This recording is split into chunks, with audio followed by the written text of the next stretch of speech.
Magnetism ఏం చేస్తుంది? Earth. ఇప్పుడు మీరు అర్థం చేసుకోవాల్సింది ఇదే. ప్రకృతి భూమికి మ్యాగ్నెటిజాన్ని ఇచ్చింది. దాంతో పాటు మన శరీరంలో ఐరన్ ఉంది. ఎప్పుడు మన శరీరంలో 4 గ్రాముల ఐరన్ ఉంటుంది. అంతేకాక పర్యావరణంలో మ్యాగ్నెటిక్ ఫ్రీక్వెన్సీస్ ఉన్నాయి.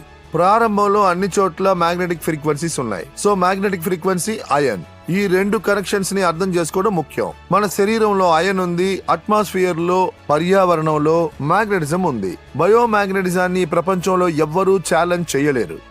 ఎందుకంటే అన్ని చోట్ల బయోమాగ్నెటిజం ఉంది. మన భూమి ఒక మ్యాగ్నెట్. అందువల్ల అందులోంచి నార్త్ పోల్, సౌత్ పోల్ అనే మ్యాగ్నెటిక్ ఫ్రీక్వెన్సీస్ వెల్లడవుతున్నాయి. ఒకవేళ ఎవరైనా మ్యాగ్నెటిక్ లాంటి ఫ్రీక్వెన్సీస్ లేవని చెప్తే, మ్యాగ్నెట్ కి శరీరానికి ఎటువంటి సంబంధం లేదంటే అతనే ఈ ప్రపంచంలో పెద్ద దద్దమ్మ అని నేను చెప్తాను.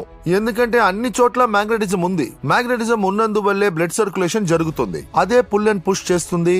అదే బ్లడ్ సెల్స్ లోకి ఎనర్జీని ఇస్తుంది.